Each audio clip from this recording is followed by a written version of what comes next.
एक बार फिर तुमने सोचने में ही पूरा साल खत्म कर दिया।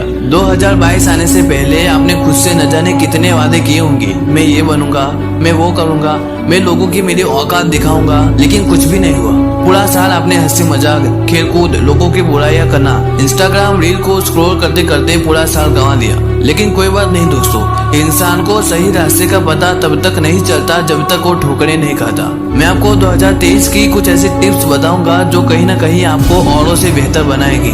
मैं आपको ये नहीं कहूंगा कि आप 10 घंटे एक्सरसाइज करो। मैं आपको ये नहीं कहूंगा कि 24 घंटे पढ़ाई करो और सारी बुक्स का रट्टा मार दो। मैं आपको ये नहीं कहूंगा कि आप घर से दूर हो जाओ। मैं आपको ये भी नहीं कहूंगा कि आप कड़ी से कड़ी मेहनत करो। मैं आपको सिर्फ 5 स्टेप्स बताने वाला हूँ जिनको आप 2023 आने से पहले अगर फॉलो कर लेते हो तो मेरा मानना है कि दुनिया की ऐसी कोई ताकत नहीं जो आपको कामयाब होने से रोके। स्टेप नंबर 1 है डोंट वेट फॉर अपॉर्चुनिटी। अवसर का इंतजार मत करो। मेरे पास ये होगा तो मैं ये करूंगा, मेरे पास पैसे होंगे तो मैं ये करूंगा, अगर मौसम अच्छा होगा तो मैं पढ़ने बैठूंगा। देखो दोस्त, मौसम कभी भी अच्छा नहीं होने वाला और आप कभी भी पढ़ने नहीं बैठोगे। मैं आपको बड़ी इंटरेस्टिंग कहानी सुनाता हूँ। एक लड़का एक प्रसिद्ध साधु के पास गया और बोला कि महाराज, मुझे कम समय में सबसे ज्यादा सफलता हासिल करनी है। कोई ऐसा उपाय बताइए कि जिससे मैं सीधे मेरे लक्ष्य पर पहुंच जाऊं। साधु ने कहा, ठीक है, मैं तुम्हें उपाय बता दूंगा, लेकिन पहले मेरा एक काम कर दो। मेरे इस बाग में से सबसे सुंदर फूल तोड़ कर ले आओ, लेकिन ध्यान रखना एक बार आगे निकल जाओ तो दोबारा पीछे पलट कर फूल नहीं तोड़ना है। लड़का बोला, ठीक है महाराज, ये तो छोटा सा काम है,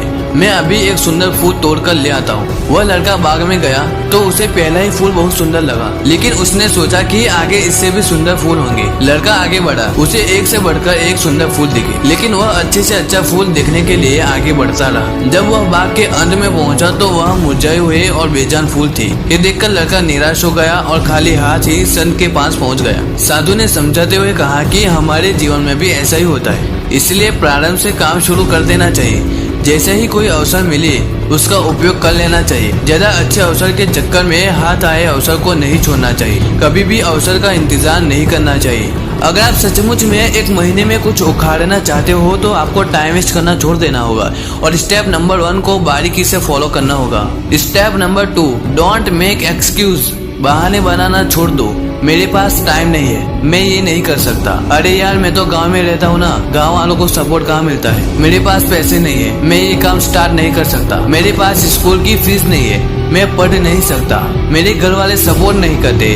अरे यार, मैं तो जिंदगी से हार चुका हूँ। बेहतर काम न करने की वजह या वक्त न होने का बहाना मत बनाइए, क्योंकि आपका दिन भी 24 घंटे का ही होता है और सफल लोगों का भी। आपके पास वक्त बहुत ही कम है। प्लीज बहाने बनाना छोड़ दो और अपने गोल पर फोकस करो। Step number 3, don't always depend on others. हमेशा दूसरों पर निर्भर न रहे। दुनिया में किसी पर भी हद से ज्यादा निर्भर ना रहे, क्योंकि जब आप किसी की छाव में होते हैं तो आपको अपनी परछाई नजर नहीं आती। मैं आपको एक कहानी सुनाता हूँ। एक बार एक राजा के राज्य में एक महामारी फैल गई। चारों ओर लोग मरने लगे। राजा ने इसे रोकने के लिए बहुत सारे उपाय करवाए, मगर कुछ असर न हुआ और लोग मरते रहे। तभी राजा के पास एक साधु आया और उसने कहा कि इस महामारी से बचने के लिए एक उपाय है। हमारे राज्य के बीचों बीच जो पुराना सूखा कुआं है, अगर उस कुएं में 2 दिन से पहले हर एक घर में से एक एक बाल्टी दूध उस पानी में डाला जाए तो अगली ही सुबह ये महामारी समाप्त हो जाएगी और लोगों का मरना भी बंद हो जाएगा। राजा ने तुरंत ही इस खबर को पूरे राज्य में फैला दी। जब कुएं में दूध डालने का दिन आया तब राज्य में रहने वाले एक बुढ़िया ने सोचा कि सारे लोग तो कुएं में दूध डालेंगे ही, मैं अकेले एक बाल्टी पानी डाल दूं तो किसी को क्या पता चलेगा। और रात में उस कंजूस बुढ़िया ने एक बाल्टी पानी कुएं में डाल दी। अगले दिन जब सुबह हुई तो लोग वैसे ही मर रहे थे, कुछ भी नहीं बदला था। सब लोग पंडित को जैसा तैसा बोलने लगे।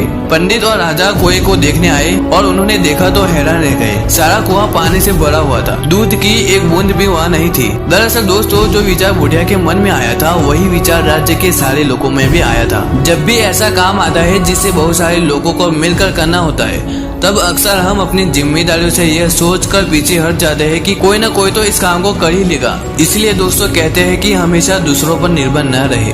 Step number 4, control your mind. अपने मन को इधर उधर मत होने दो। क्या आपने कभी आम, अमरूद और जामुन का बीज देखा है? कैसे एक छोटा सा बीज एक दिन बड़ा वृक्ष बन जाता है? यह तभी मुमकिन हो पाता है जब वो जमीन में स्थिर रहता है। अगर हम रोज इसे बदलते रहेंगे तो वो कभी भी बड़ा नहीं हो सकता। ठीक इसी तरह हमारा दिमाग होता है। फॉर एग्जाम्पल बल्ब का आविष्कार थॉमस एडिसन ने किया था। इस काम में वे 1000 बार फेल हुए थे। अगर वह भी हर पल अपने विचार को बदलते रहते और हार मान लेते तो वो कभी भी बल्ब का आविष्कार नहीं कर सकते थे।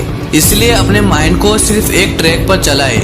अब लास्ट पॉइंट बड़ा इम्पोर्टेंट है, जिसके बिना ये सारे स्टेप्स बेकार है। बिलीव इन योर सेल्फ, अपने आप में विश्वास रखें। मान लो आपने पूरे साल पढ़ाई की और एग्जाम के वक्त आप ये कहते हो कि मैं पास नहीं हो सकता, मुझे कुछ नहीं आता। अगर आप ये सोचते हो तो डेफिनेटली आपके साथ वैसा ही होगा। अगर आपने पूरे साल में थोड़ी बहुत मेहनत की है और आपके पास होने की संभावना बिल्कुल भी नहीं है, तब आप ये सोचते हो कि एग्जाम देना तो मेरे बाएं हाथ का खेल है, तो आप इजीली पास हो जाते हो। Because the wool game of the mind set. Competition में आपके सामने कौन है ये ज्यादा मैटर नहीं करता, बल्कि आप अपने आप को किस लेवल पर मानते हो और आप में सेल्फ बिलीव कितना है ये ज्यादा मैटर करता है। कोई भी काम सफल तब तक नहीं होता जब तक आप उस पर सेल्फ बिलीव नहीं कर लेते।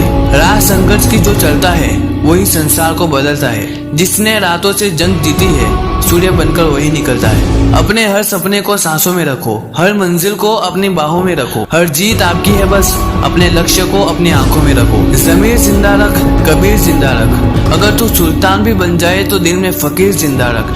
हौसले के तरकस में कोशिश का वो तीर भी जिंदा रख। हार जा चाहे जिंदगी में सब कुछ, मगर फिर से जीतने की उम्मीद जिंदा रख।